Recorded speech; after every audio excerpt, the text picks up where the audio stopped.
Selamat pagi pemirsa, saya Irwan Saragih akan menemani Anda dengan beragam informasi terkini di antaranya.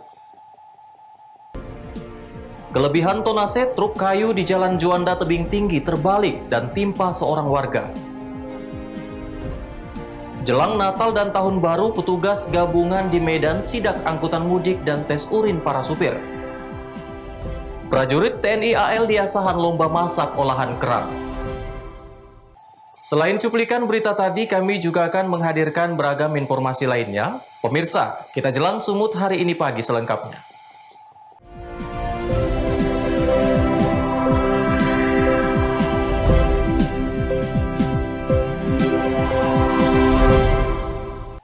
Kita ke informasi pertama, pemirsa. Sebuah truk bermuatan kayu terbalik di Jalan Juanda, Kota Tebing Tinggi, Sumatera Utara. 5 kendaraan dan seorang warga menjadi korban. Truk bernomor polisi BK8081JE yang bermuatan kayu ini semula datang dari arah Dolok Masihul menuju pusat Kota Tebing Tinggi. Namun sesampainya di Jalan Juanda, mobil yang bermuatan kayu tersebut oleng ke kiri jalan, kemudian terbalik tepat di sebuah bengkel sepeda motor. Truk tersebut juga menimpa salah seorang warga yang sedang mengganti oli sepeda motor di bengkel tersebut. Selain menimpa warga, truk juga menimpa 5 sepeda motor yang sedang terparkir. Pemilik bengkel mengatakan, saat ia sedang mengganti oli milik pelanggan, dari sebelah kanan jalan ada truk bermuatan kayu oleng dan tiba-tiba terbalik tepat di depan bengkel miliknya. Mobil ini, Bang? Ya, di situ tadi mobil truknya dari arah Brohol mau di Simpang Dolok. Terus Isi oli. Oleng. Terus Timpain satu warga lah, satu orang. Aku sempat lompat. Oh gitu. Sama kereta 6 unit. Ketimpa? Ya, ketimpa. Cuman yang kita masih belum dievakuasi 2 unit. Jadi salah satu korban tadi Bang, waktu ketimpa itu dia posisinya bagaimana Pak? Posisinya pas berdiri, ketimpa dia langsung telungkup. Ya. Dan menolong dia siapa Bang? Ya kami. Kanit Laka Lantas Polres Tebing Tinggi, Ibda Bambang Irawan mengatakan, truk yang mengangkut kayu tersebut kelebihan muatan, sehingga oleng dan terbalik ke sisi kiri jalan. Brohol menuju ke Jalan Sudirman. Kemungkinan dari kendaraan kelebihan muatan kayu sempengan, jadi sehingga oleng terbalik. untuk korban, Pak? Untuk korban masih kita evakuasi, korban hanya kena kayu sedikit, luka di sini. Ada berapa orang, Pak? Ada 1 atau 2, kita kurang kita cek kembali untuk di rumah sakit Pamela. Sepeda motor bawa. Sepeda motor yang ketimpa ada sekitar 55 unit timpa kayu. Kini korban yang tertimpa muatan kayu tersebut sedang mendapat perawatan di salah satu rumah sakit di Kota Tebing Tinggi. Alex Garingging melaporkan untuk Evarina TV. Sementara itu pemirsa, tingginya curah hujan mengakibatkan ruas jalan di Kabupaten Labuhan Batu Utara sepanjang puluhan kilometer rusak parah. Akibatnya sejumlah kendaraan kesulitan untuk mengangkut dan mendistribusikan hasil pertanian warga. Setiap tahun saat musim penghujan tiba, kondisi jalan Kabupaten Labuhan Batu Utara, Sumatera Utara hancur dan berlumpur. Akibatnya setiap hari belasan armada pengangkut hasil pertanian warga terjebak di jalan licin dan berlumpur hingga 2 hari lamanya. Hal ini menyebabkan harga komoditi pertanian milik warga menjadi anjlok dan sulit dipasarkan. Kepala Desa Teluk Pulai Dalam, Johan Simbolon mengatakan, sejak dibangun jalan lintas kabupaten sekitar 40 tahun yang lalu, hingga saat ini perawatan jalan dilakukan secara swadaya pemerintah desa dan warga setempat. Mereka berharap kepada pemerintah agar secepatnya memperbaiki badan jalan sepanjang 7 km tersebut. Kalau jalan dari Tanjung Pasir sampai Kecamatan Galuledong ini mungkin seperti yang kita lihat sangat miris sekali, karena kita lihat situasi jalan sekarang ini tidak layak untuk dilewati oleh masyarakat lagi, terutama kendaraan-kendaraan yang memuat yaitu hasil pertanian daripada masyarakat. Itulah yang terjadi untuk saat ini. Akibat akses jalan yang rusak seperti ini, bagaimana harga komoditas pertanian yang ada di sini? Tentu masyarakat sangat dirugikan sekali, karena akses jalan ini sangat hancur. Tentunya penghasilan daripada masyarakat sangat menurun sekali, terutama masalah soal harga-harga daripada hasil komoditi masyarakat, yaitu hasil sawit, harga sawit maupun harga padi nantinya. Apalagi Desa Teluk Pule Dalam ini sebentar lagi akan panen raya. Tentunya ini sangat berpengaruh sekali, sehingga harapan kita setidaknya pemerintah kabupaten, provinsi maupun pusat ikut andil maupun turun langsung untuk mencari solusi bagaimana jalan ini bisa dibenahi, bisa kita benahi bersama untuk menunjang daripada perekonomian masyarakat. Sementara itu, Edwin Devrizen selaku Kepala Dinas Pekerjaan Umum Labuhan Batu Utara menjelaskan, melihat kondisi keuangan Pemkab Labuhan Batu Utara saat ini tidak mampu untuk membiayai pembangunan dan pengerasan badan jalan secara permanen. Saat ini Pemkab Labuhan Batu Utara sendiri sudah mengajukan ke pemerintah Provinsi Sumatera Utara untuk menjadikan jalan tersebut menjadi jalan strategis. Dan karena kita APBD terbatas, tidak sebesar yang kita harapkan, jadi untuk penanganan ruas jalan Gunung Saga Teluk Binjai dan lain-lain ini memerlukan biaya yang besar. Dan untuk anggaran kita yang sangat kecil mungkin tidak bisa terrealisasi yang begitu harus selesai.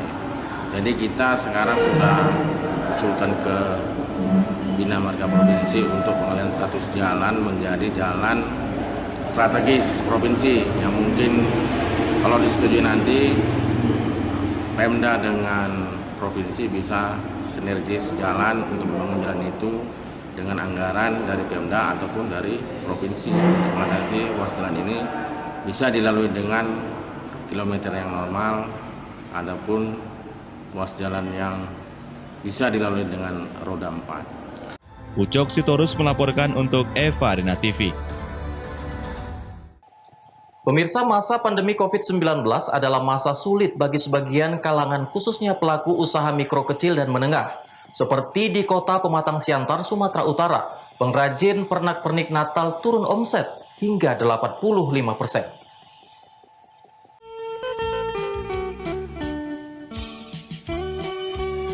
Beginilah suasana usaha pembuatan pernak-pernik Natal milik Bapak Zulkarnain yang berlokasi di Jalan Sisingamangaraja, Kota Pematang Siantar, Sumatera Utara. Usaha pembuatan pernak-pernik ini sudah ia lakoni semenjak puluhan tahun yang lalu, namun pandemi COVID-19 sangat berimbas bagi usahanya. Di masa pandemi COVID-19, pesanan akan pernak-pernik Natal menurun drastis hingga 85%. Berbeda dari tahun sebelumnya, pesanan pernak-pernik bahkan bisa datang dari luar kota dan daerah. Namun kali ini sangat sepi pembeli mengingat tidak diadakannya perayaan Natal seperti di tahun sebelumnya. Pembuatan pernak-pernik di tahun ini Zulkarnain mengatakan tidak banyak memproduksi dan hanya membuat jika ada pesanan. Untuk harga dibanderol mulai dari Rp50.000 hingga Rp2 juta. Untuk tetap memberdayakan para pekerjanya, Zulkarnain menambah usaha dengan membuat kandang ayam. Ia melakukan hal tersebut agar tidak sampai memberhentikan para pekerjanya. Ya, kalau kami yang jual tuh event sana ya jelas itu untuk aksesoris Natal sesuai dengan tujuannya yang menjelang Natal inilah. Pak, gimana Pak kalau omset penjualannya di masa pandemi Covid ini Pak? Kalau penjualan jelas sangat menurun ya, sangat berpengaruh juga kepada kami. Dibandingkan tahun sebelumnya Pak, sebelum masa jauh. Kira-kira kami turun hampir 85% lah. Untuk pelanggan sendiri Pak dibandingkan sebelum Covid ini? Kalau sebelum Covid ya jelas kita ambil perbandingan tahun lalu lah ya, itu jauh sekali bedanya. Sangat jauh. Untuk produk-produk Bapak ini sendiri di pasar sampai kemana aja sih Pak? Itu kami kemarin baru kirim juga ke luar daerah, ada juga yang ngambil. Cuma ya, karena mungkin banyak istilahnya orang yang nggak pulang kampung tahun ini, ya itu kurang, sangat kurang. Kami bandrol dari harga 5.000 sampai harga 2 juta. Ya harapan kami ya Covid ini cepat berakhir lah, sehingga usaha sendiri bergerak lancar. Lalu kami juga sampaikan dapat terima kasih juga kepada pemerintah ya, ada bantuan dari pemerintah untuk kami. Itu kami ya terbantu lah, Kak. Apalagi anggota kami kan tidak ada yang kami PHK. Semuanya masih tetap berjalan seperti itu. Ia berharap masa pandemi cepat berlalu agar keberlangsungan usahanya kembali seperti sedia kala. Dosi Simarmata melaporkan untuk Eva Rina TV. Sumut hari ini masih akan kembali sesaat lagi, tetaplah bersama kami.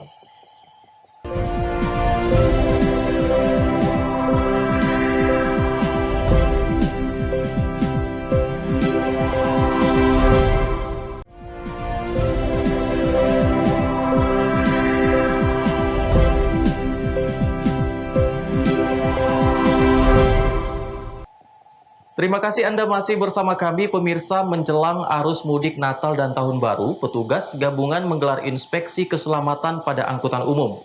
Petugas juga melakukan pemeriksaan kesehatan serta melakukan tes urin terhadap puluhan supir bus di Terminal Amplas, Kota Medan. Kementerian Perhubungan melalui Balai Pengelolaan Transportasi Darat, Badan Narkotika Nasional, Dinas Kesehatan Provinsi dan Polda Sumatera Utara melakukan pemeriksaan terhadap bus angkutan umum antar provinsi maupun dalam provinsi di Terminal Amplas, Medan, Sumatera Utara. Hal ini dilakukan untuk memastikan kondisi fisik kendaraan yang akan digunakan bagi para pemudik jelang libur Natal dan Tahun Baru, serta mengantisipasi terjadinya kecelakaan. Pemeriksaan dilakukan dengan pengujian teknis kendaraan, mulai sistem kemudi, penerangan lampu, spion, wiper kaca, rem, kelayakan ban, serta bagian administrasi kendaraan. Selain itu, petugas juga melakukan pemeriksaan kesehatan dan urin pada sejumlah supir bus. Kegiatan ini dilakukan untuk mengetahui kondisi kesehatan para supir bus sebelum membawa pemudik untuk pulang ke kampung halamannya, serta mengetahui para supir yang mengkonsumsi narkoba akan segera ditindak dan tidak dapat melanjutkan perjalanannya. Namun sejauh ini, tidak ada satupun sopir yang terdeteksi mengkonsumsi narkoba. Oh ya Bang, terkait supir nih Bang, ada berapa Bang yang terdeteksi positif nih Bang? Kalau yang terdeteksi sih nggak ada, sama saya ini alhamdulillah nggak ada. Yang udah kita cek hari ini ada 19 orang. Iya. Ini Bang, gejala-gejala yang diperiksa ini Bang, dia seperti apa Bang? Apakah dia ada minum-minuman keras itu kemudian dinyatakan positif Bang? Kalau yang kita periksa cuma narkotikanya aja Bang. Nah, untuk yang minuman keras atau bagaimana itu ke Labkesnya, Dinas Kesehatan.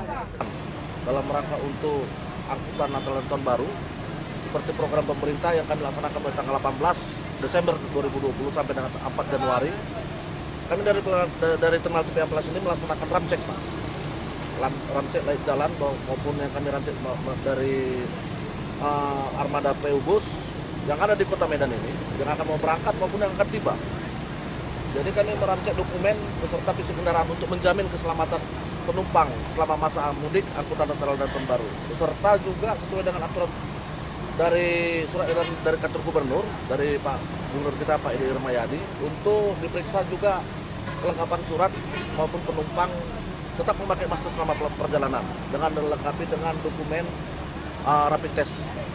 Apabila penumpang tidak melengkapi rapid test, kami sudah menyediakan di sini dari tenaga kesehatan untuk rapid test beserta diperiksa awak mudiknya Pak. Awak mudik supirnya diperiksa untuk diadakan kesehatannya beserta tes urin Pak. Petugas juga mengimbau kepada supir angkutan untuk terus menerapkan protokol kesehatan serta membawa surat rapid test antigen yang ditetapkan oleh pemerintah daerah tujuan mereka. Wahyu Pratama melaporkan untuk Eva Rina TV. Kita ke informasi berikutnya, pemirsa. Satuan Tugas Penanganan COVID-19 Kota Medan meminta seluruh umat Kristiani di Kota Medan untuk menjalankan ibadah perayaan Misa Natal pada tanggal 24 dan 25 Desember dengan menjalankan protokol kesehatan secara ketat. Meski sebelumnya Gubernur Sumatera Utara mengimbau untuk merayakan Natal secara virtual untuk mengantisipasi peningkatan kasus COVID-19. Untuk menghindari peningkatan kasus COVID-19 di Kota Medan pada perayaan ibadah Hari Natal dan Tahun Baru 2021, Jubir Satgas COVID-19 Kota Medan, Dr. Mardo Hartambunan meminta kepada seluruh umat Kristiani untuk menjalankan ibadah misa Natal pada 24 dan 25 Desember nanti agar mematuhi peraturan pemerintah prokes secara ketat. Hal ini dilakukan sesuai edaran Kementerian Agama nomor 23 tahun 2020 tentang paduan penyelenggaraan kegiatan ibadah dan perayaan Natal di masa pandemi COVID-19 untuk membatasi jumlah jemaatnya. Sebelumnya, Gubernur Sumatera Utara Edi Rahmayadi mengimbau untuk melaksanakan ibadah perayaan Natal secara virtual dari rumah.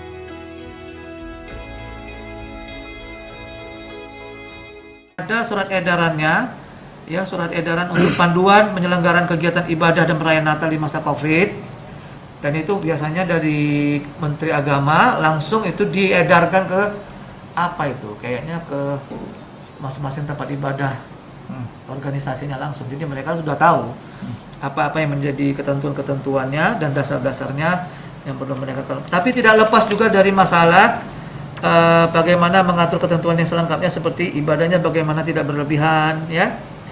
Kemudian selain diselenggarakan secara berjemaah kolektif, rumah ibadah juga disiarkan secara daring tetap masih, ya, dengan tata ibadah yang disiapkan oleh para pengurus dan pengelola rumah ibadah. Artinya Satgas Covid, saya minta imbau kepada semua teman-teman yang Satgas Covid yang di tempat ibadah, aktiflah, ya, jangan lalai. Ingat, ya, karena ini hari besar agama, jadi betul-betullah dijaga. Selain menekankan umat Kristiani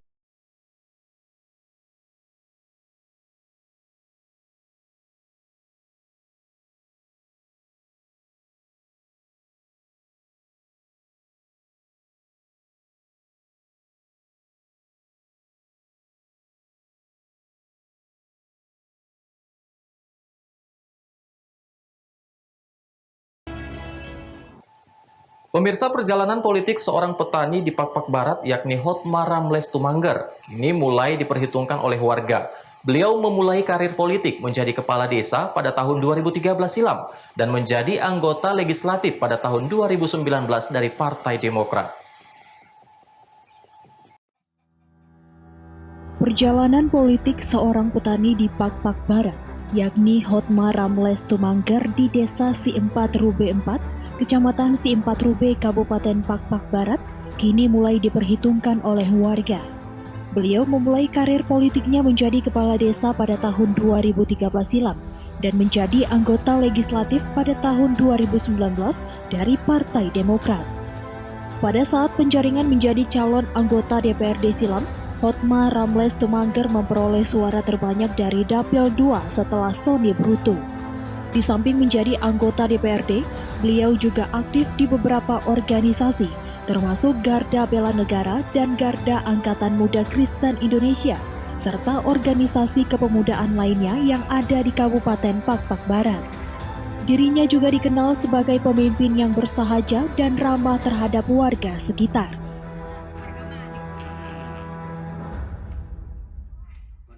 Sama Hotma Ramles Tumangger? Iya, kenal. Semenjak dia kepala desa, bagaimana sih sikap kepemimpinannya terhadap warga? Iya, kalau mau sikap kepala desa, beliau orang itu baik-baik aja. Ada di kampung ini dia ikut campur tangan dia. Nah, kalau harapannya nanti ke depan, kalau beliau sebagai DPRD ini apa nih kira-kira Pak? Kalau harapan kami, khususnya Desa Si4 B4, masa dia DPRD makin majulah. Ketua Gamki Pakpak Barat Harapan Manik mengatakan, Hotma Ramles Tumangger adalah salah satu kader terbaik yang ingin dan berhak maju untuk menduduki ketua DPRD saat ini. Kepemimpinan beliau sudah teruji pada saat menjabat sebagai kepala desa beberapa tahun silam.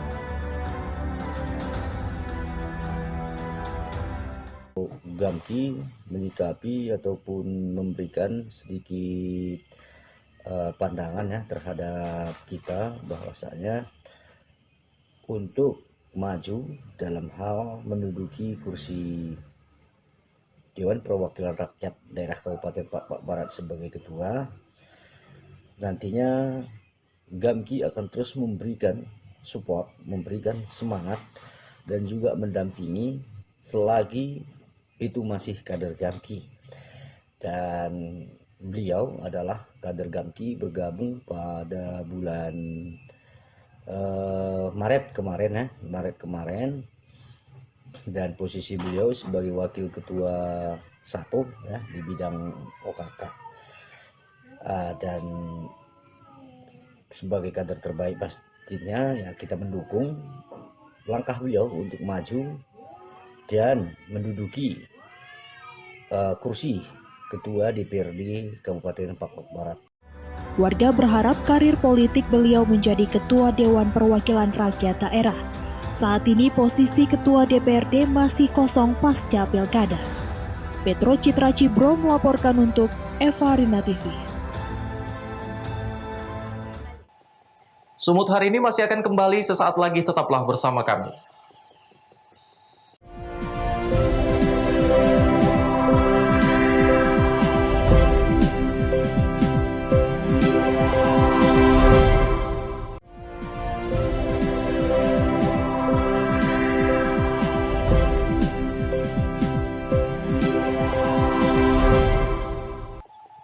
Terima kasih Anda masih bersama kami, pemirsa. Memperingati Hari Ibu, ada hal unik yang dilakukan prajurit dari Lanal Tanjung Balai Asahan. Sejumlah prajurit mengikuti lomba masak dengan olahan kerang. Berikut liputannya untuk Anda. Hasil olahan kerang sambal manis dan kerang rebus ini bukanlah dimasak seorang ibu rumah tangga. Akan tetapi, olahan seafood kerang ini ternyata dimasak oleh prajurit pengamanan laut dari Lanal Tanjung Balai. Meski berbadan kekar, para prajurit TNI AL dengan keahliannya dan keuletannya serius memasak mulai dari kerang, bumbu, dan membuat minumannya. Adapun kegiatan memasak ini dilakukan dalam memperingati Hari Ibu.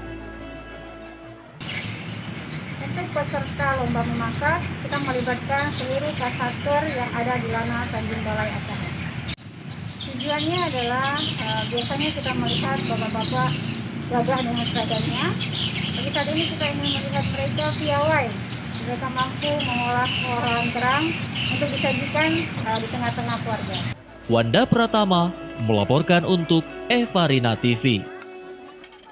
Pemirsa, Bank Indonesia akan menarik 6 pecahan uang rupiah lama pada sejumlah tahun emisi. Penukaran terakhir dapat dilakukan pada 28 Desember 2020 melalui kantor Bank Indonesia di seluruh Indonesia. Ke-6 pecahan uang lama ditarik karena pertimbangan masa edar dan perkembangan teknologi unsur pengamanan uang kertas.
Pemirsa, demikianlah rangkaian informasi dalam Sumut hari di pagi. Saya Irwan Saragih mewakili kerabat kerja yang bertugas pamit undur diri. Terima kasih dan sampai jumpa.